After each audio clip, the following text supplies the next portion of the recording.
Hello, hello, hello, hello, hello, hello, everyone. My name is Linda Murray Bullard. I am called the Business Plug, and this is a special edition of the Business Plugs Mixer. So, this afternoon, thank you for bearing with us. Few minutes late, technicalities, technology works until it doesn't. But in spite of all of that, we are on. We are on. We are on. We are on. I got my red on because my guest this afternoon is from the Ronald McDonald House. So hey there, Mr. Davis, tell us about you. What's going on, everybody? How you doing? Thank you so much for having me on today for this special edition. Yeah, and so I am thrilled to be here.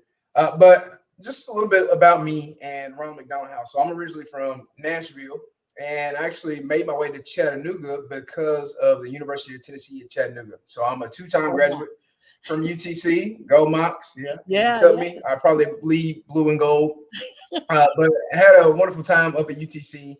And prior to serving in this role, I was in our division of diversity and engagement as the coordinator of engagement. And this opportunity came available, and I was like, seems like a great mission, great organization, great positioning for me in terms of the work and the scope of the work that I'm able to do here. And so my role for Ronald McDonald House Charities of Greater Chattanooga has to do primarily with volunteerism. So I'm over the volunteerism effort for the organization. So recruiting volunteers, recognizing volunteers, engaging with volunteers in meaningful ways, even sometimes coming up with opportunities for them to serve. Um, and then partnering with our McDonald's stores for philanthropy efforts within the stores. And so McDonald's has been our mission partner from the beginning since Ronald McDonald House was first founded back in Philadelphia in the 70s. And that partnership has only continued to expand and grow. And so I'm just delighted to be here to share more of my story and really ways that folks can engage with Ronald McDonald House or whatever we want to talk about. I mean, yeah, Absolutely. Well, I I'm open appreciate book. it. Yeah, yeah. I appreciate because Ronald McDonald House does such a great work. I became introduced to them when I was in Leadership Chattanooga. Okay, yep, yep. Yeah, and so we worked with providing meals for the families who were there. But then also again, I had an employee, and I think we talked about I had an employee whose daughter had a stroke, and she was like less than 2 years old. I mean, she was little bitty, and Mm, she needed to go to Boston because the hospital that yep. specialized in what she was going through is in Boston. And so Ronald Hmm. McDonald House here actually helped her find resources there. And so her family was able to go with her and be with her while their daughter was going through, that crisis. But I didn't know that it was such a well connected network, right? Oh yeah. So there are over 380 Ronald McDonald House charities globally. Mm, And so the work that each one does will vary based off of the hospital that they're partnered with and really just kind of sort of the geographic location. So, for example, the house here, roughly 85% of the people that come to stay with us will have a child that is premature.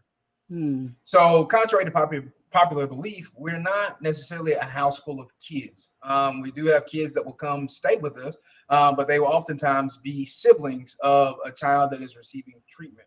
And so, as long as somebody is 15 miles outside of Chattanooga radius, so think Cleveland, Dayton, Dunlap, Jasper, Dalton. We service really four primary states, so Tennessee, Georgia, Alabama, and North Carolina, are where families will generally come from. As long as somebody's 15 miles outside of that and they have a child who is sick, then they essentially meet the qualifications to be able to have a room at the house. And so, like I said, many of our folks that come to stay with us, many of the families that are here are, like I said, mom, dad, grandparents, whatever the case might be. They will have a kid who is premature. The other 15% or so are folks that have experienced some form of trauma. And so mm. think motorcycle accident, car accident, could be a gunshot wound, whatever the case might be. And so our whole mission really the reason that we exist. I tell people all the time, anytime they come here for a tour, I'm like, you have a why in life. Everybody has a why. What's your Absolutely. purpose? What, right? And it's up to each individual to answer that question for themselves. My why is rooted primarily in my faith.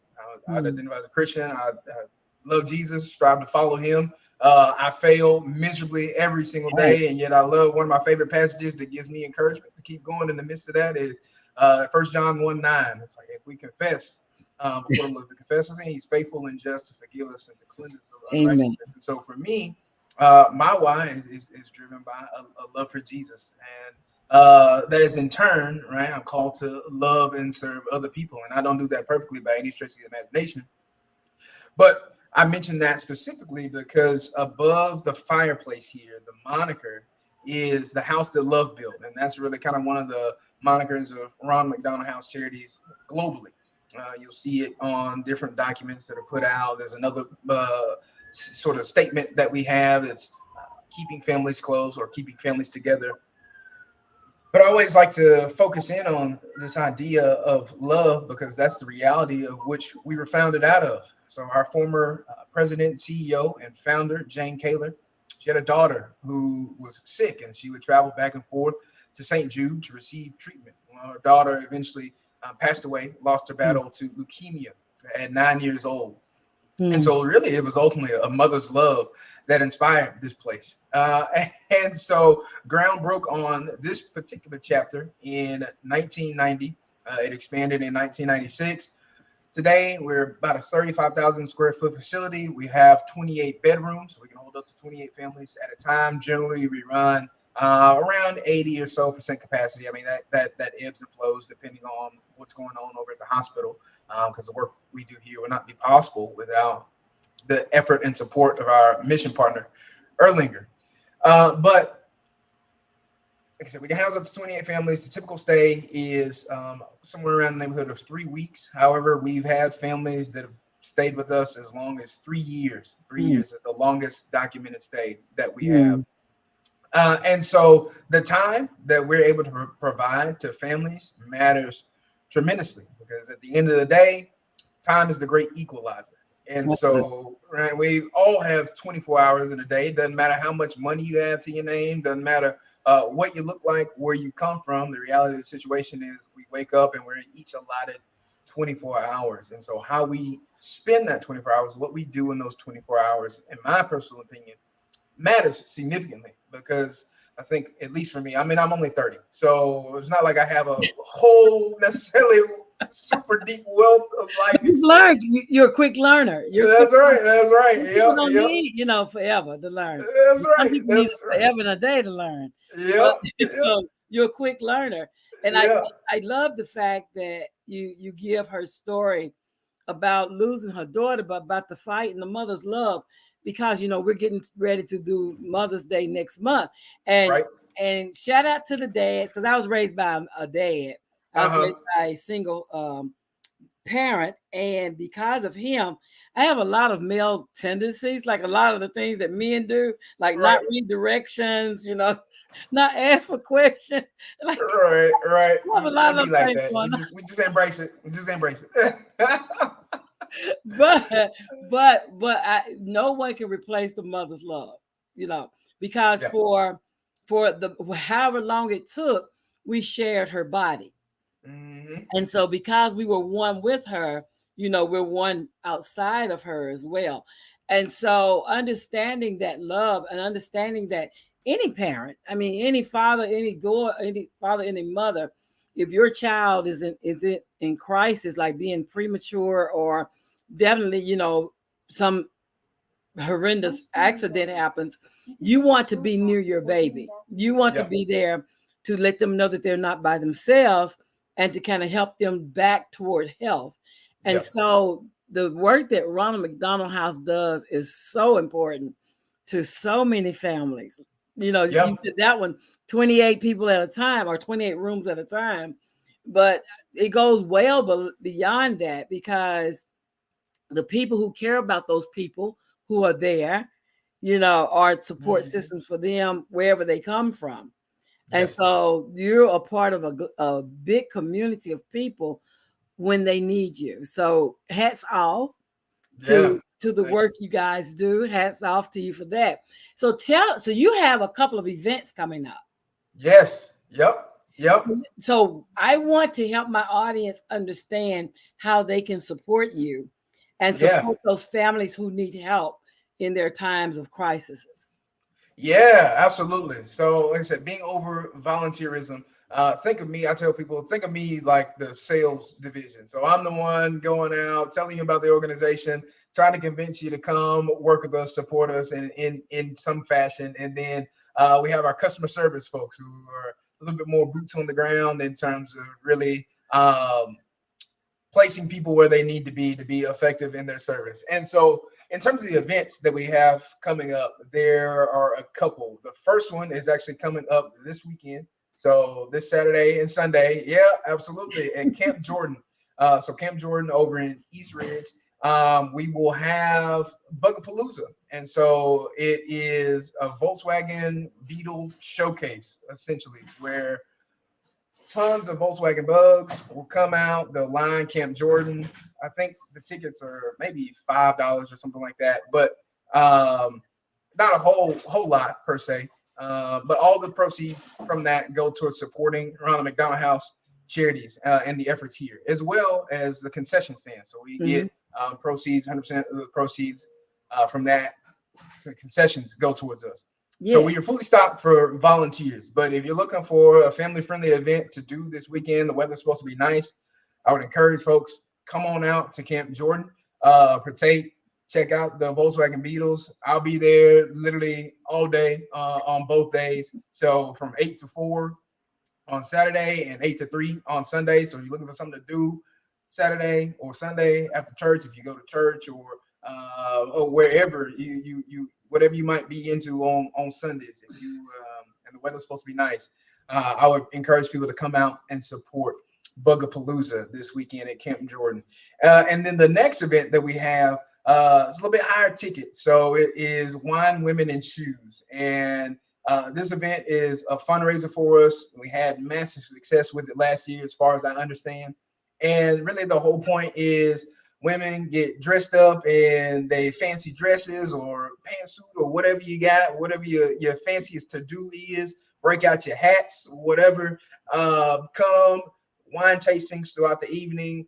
Silent auction for various items, everything from, as far as I understand, jewelry and clothes to UTC is supporting us through giving us a week at Mox Adventure Camp. So if you have little ones and you need something to do with them for a week, come bid on the Mox Adventure Camp. But tickets to that are, as I understand it, $250. So Okay. it's a little bit pricier, but But it's then, right. So yep, both ends of the spectrum, right? So yeah, it yep, depends on. So there's no reason why, regardless of budgets, there's yep, no reason why you can't attend one or the other. Like yep. both of them sound like fun. Women love shoes, and I've heard that's what they tell me. Again, I was raised by a man, so I don't. Hey, we love our shoes too. Don't get I it don't twisted. We share that. just I don't dig. share that shoe thing. But clothes was another thing. But shoes, I don't share that shoe thing. But in any case, if you like, if you like shoes, you know, when wine tasting and shoes, and hanging out with some women for a great cause.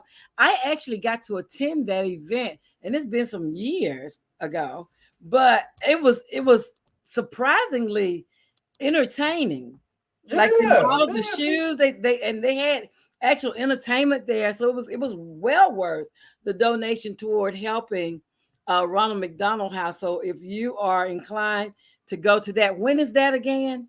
Yeah, so that will be May 11th at the convention center. May 11th at the Mhm. convention center. So yeah, so look, you can help there. Okay, let's say we don't have money but we have time. What Yeah, can we do? yeah. So there's a couple things. First, if you are an individual looking to serve, one of the primary ways that you can get involved is by becoming a volunteer at our front desk here at the house. So, helping with front desk reception. And think of that primarily as support for the mission of the organization and for the staff that are in place. And so, sometimes the front desk position is hopping. They're up answering doors, answering the phones, helping receive donations. There's a bunch of maybe a work group or some other visitors that are in and out of the house. Sometimes it is lively over there. And then other days it is deader than a doornail. You might need a couple books to bring. Right. And so sometimes people will feel like, I'm not making an impact. That role doesn't interact a ton with the families that we have staying with us. But here is the impact. And I tell people, I read a book a while ago, and there's a line, and actually might be the title of the book. I can't even remember. It's been so long. But it says your presence is a present. And so the reality of the situation is, given the scope of the operation, we have a relatively small unit. So we have our development team, we have our family services team, and then I'm essentially a team of one.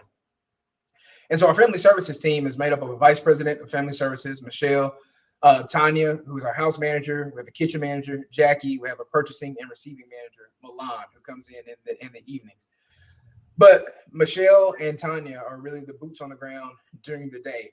So they have work in terms of receiving families, in terms of the back end to make sure families comfortable, or families are comfortable during their stay here. Tanya, she works to coordinate our adopt a meal, which I'll talk about in a second.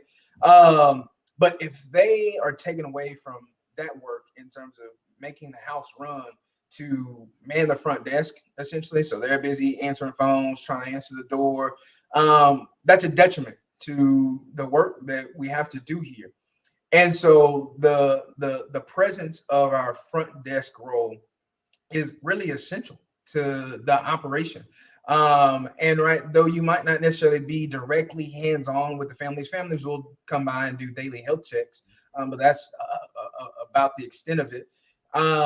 You won't necessarily interact, like I said, a whole lot with the families, but rest assured that you are making an impact really in a direct way by giving our staff the gift of time, particularly our family services team, to be freed up to meet with the families, to do the administrative things that they need to do. And so they're not taken away from that if we have volunteers.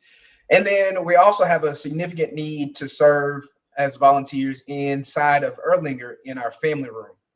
So I tell people all the time, I'm like, think of the family room as a Delta Sky Lounge mixed with grandma's house inside the hospital, minus the alcohol. There's no alcohol over there inside the family room. But the family room, it's also a family room front desk person over there, family room aide, essentially.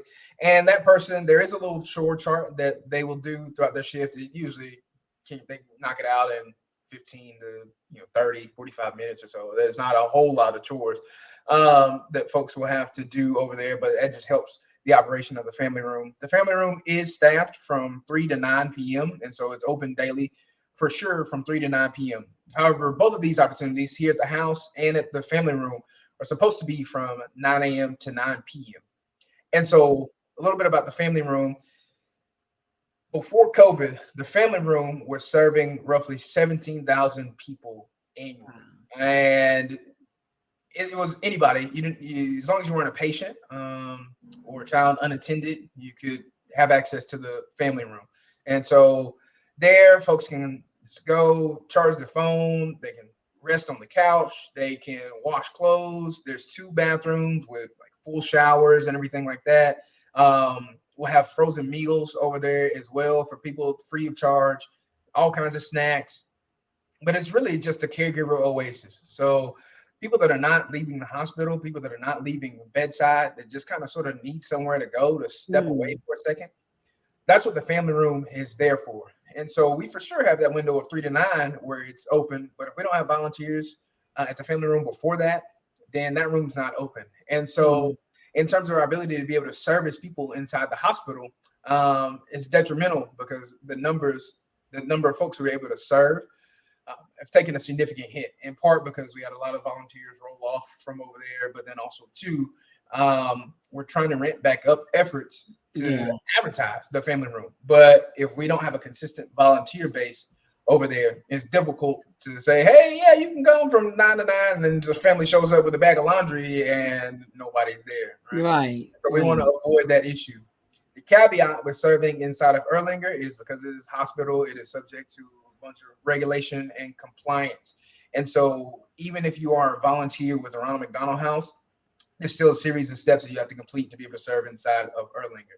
So that looks like a background check, which Erlanger pays for. That looks like a visit to their express care to get a health screening. You have to get TB test. You have to submit immunizations, so flu shot, COVID-19 immunizations. And then you have to do a series of training modules online. Training modules, depending on how good you are with technology and how fast you can work, can take anywhere from 5, 6, 7 hours. And so it is a hefty commitment, but it is a beneficial one. So I'll just share briefly without giving too much detail. I was over there not too long ago, and there was a lady that was there, and she was exhausted. She was sitting on the couch, and I was there with a potential volunteer, and she was basically expressing her gratitude for that space being there, just allowing her to sit, take a load off, charge her phone. And she was there because a parent of hers had significant heart issues. Mm-hmm. And prior to, this person had not had any real medical issues, but now they had to have this extensive heart surgery. And so it was her caring for her parent. And she just needed somewhere to go to take a load off, to take a beat. I've seen families in there that have taken advantage of that room, laundry facilities, seen people coming there to take a shower. The ability to be able to just have a space where you can come and simply be and regroup yourself, right, as you're expending all this emotional, physical, and mental energy for your loved one. It matters tremendously. And some of the stories you get to hear from serving in the family room, are really touching, really moving. Absolutely. Sometimes, I can imagine. Yeah. My middle son had to have emergency hernia surgery. Oh, wow. Okay. And so he was there, for a week. And this is like back in 84. But, having that place, because I used to have to go home and take showers. And that meant leaving him and worrying about, will he be okay while I'm gone? They had the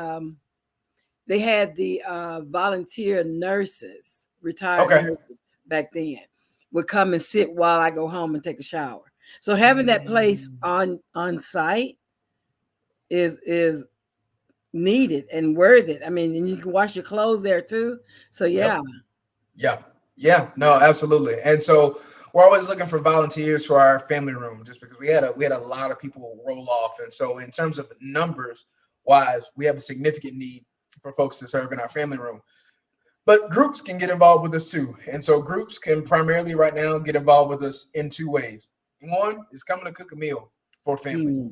We do have a pantry that is stocked with items, but generally we ask that if a group does come, if they have the means to be able to provide items for their meal, then we ask that they would do that. We'll provide all the plating and things of that nature, but it helps us tremendously because food is essential to our operation, and it's one of our biggest expenses. And so when a family comes to stay with us, we guarantee a couple of things. One, that they're going to have a bed to sleep in every night. And 2, that there's going to be a meal that we provide to them every night.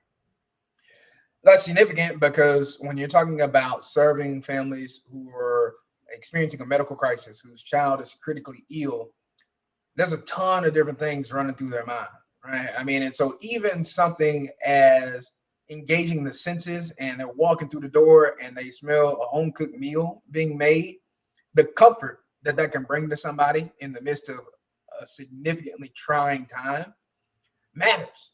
Right? The ability to be able to lower one's stress level in the midst of whatever they're going through, in the midst of the storm, right?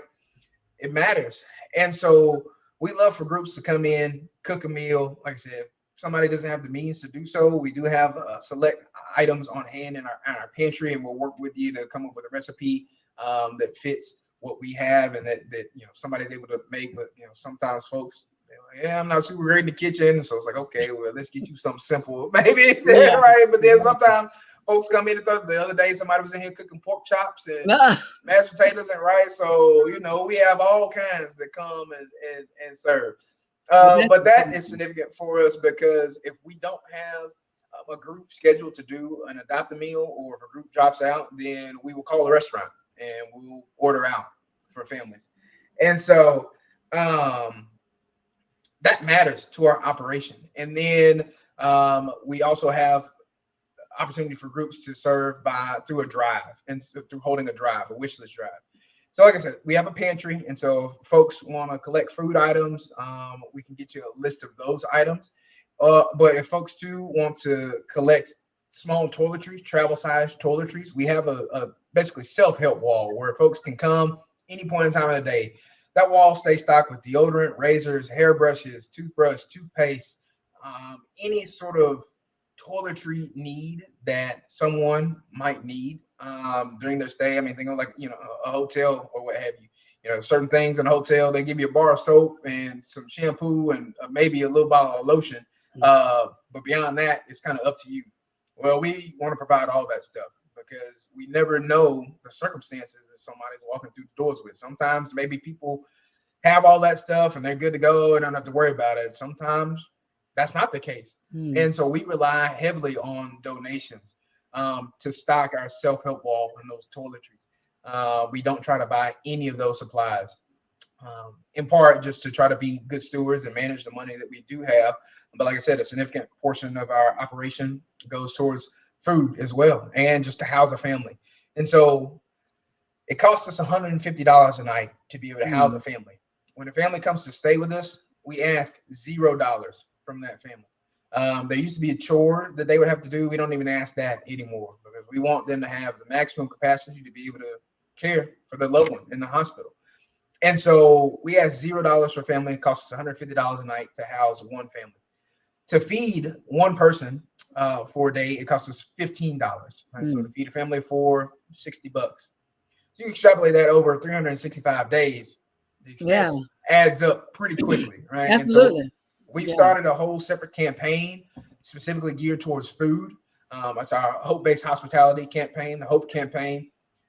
All the money in that campaign goes to help offset the cost of food. So not only meals, providing for our pantry, but then snacks, right? We have snacks that folks can come just grab and go at any point in time of the day, both here at the house and inside the family room. And the snacks go towards our hospitality cart. And so there's a hospitality a la carte that volunteers also work. And that will go around the hospital to just different rooms with coffee, water, snacks. Just say, hey, is there anything we can offer you? Is there anything that you need? Letting folks know that the family room is available. And so that is a huge help to us. If folks say, hey, we want to hold a drive or whatever, like we're all for it. We love for folks to get in contact with us. And so they can contact me directly. My cell phone number is the best way to get a hold of me because the office phone might not answer it because I'm all over the building or whatever.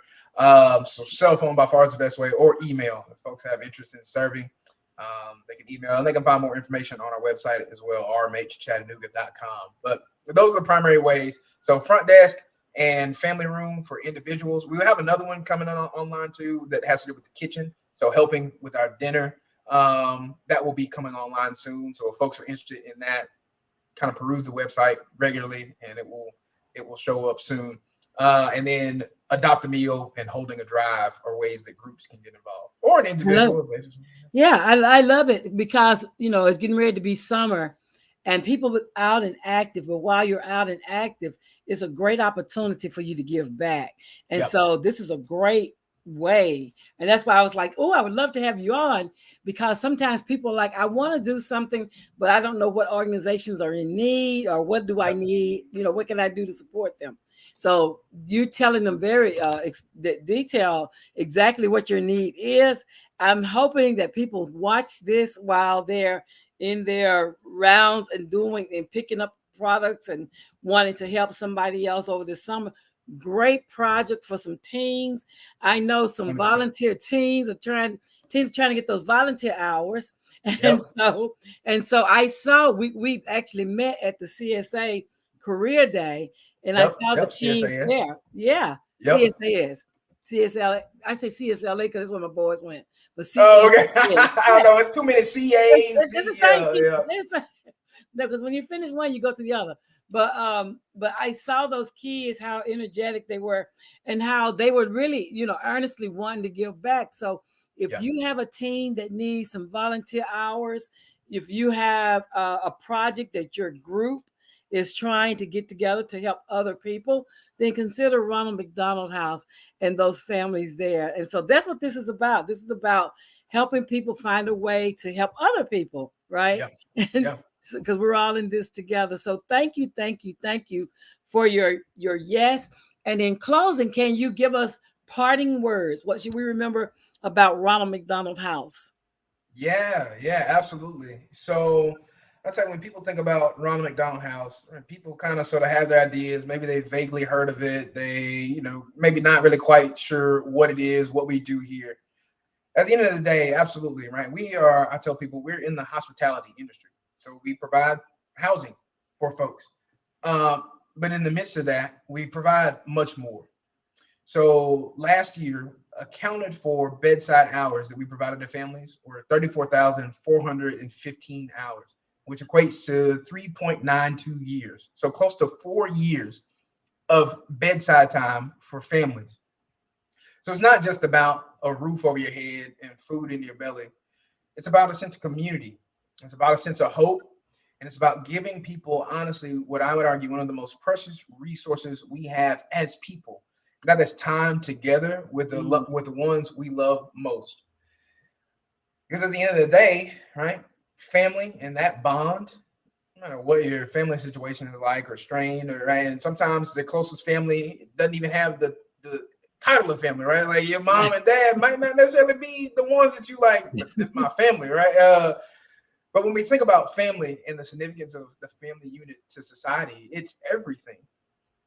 And so the ability for us to be here, right? Nobody wants to use Ronald McDonald House Services. Nobody wants to come here. Right? Nobody wants it. Just like insurance, right? You don't want to have to file an insurance claim. Right. Nobody wants to have to work with their insurance company. But in the event that you do, you're really glad that you had it. And so for us to be here, to make an impact in the way that we do, in the sense of keeping families together, keeping them close, rooting them in love, providing them with the hope and resources that they need in arguably one of the most desperate and vulnerable times of their lives, to say, hey, you can keep going one more day. We're here to support you in that effort. Show up to the hospital, care for your loved one. You can do it. We're here to support you in that. We want to give them hope. We want to give them freedom to care well for their loved one. But we want to give them time, right, in the context of community. And so this really is a place that is overflowing with love. And it really is a house that love built. And so if you want to impact that mission in any way, shape, form, or fashion, if you want to hold a drive, if you want to come show up and volunteer, you do have to be 18 to volunteer with us in the house or the family room by yourself. But you can, if you have a parent with you, 16, 17, you can volunteer here. But if you want to volunteer at an event, our next event, mass event, is so like I said, Wine, Women, and Shoes. But then, it's not when you have to be 21. But then, Run for Kids in September is the next one. We'll be looking for a ton of volunteers for that, and you don't have to be 18 to volunteer there. But come join us. Come join us in giving families an ounce of hope to keep going one more day, freeing them up to spend as much time as they can with their loved one so that they can heal. That's what we want at the end of the day, for kids to heal, to get better. And sometimes it doesn't work out that way. Sometimes, right, folks come here and they walk out with one less family member. That's the reality of the situation and the work that we're in. But the ability for us to be here and allow them to create those moments, whatever the minute amount of moment time that we're able to give them, be it 3 months, 3 weeks, or 3 years, we want to do that. And so people can play a role in helping us make that impact in the lives of families. Well, thank you, thank you, thank you again for your yes. And my name is Linda Murray Bullard. They call me the business plug. I just plugged you into Ronald McDonald House and how you can make a difference in the lives of families. So go ahead and click the links that are in the discussion about this video in order to reach him. And if you have any interest in being on the show, or if you're interested in any of the business topics that are listed, then please click the links and connect. And see you on Sunday at 7 p.m. Eastern Time, our regular time. And until then, have a good rest of your week, everyone. Bye-bye.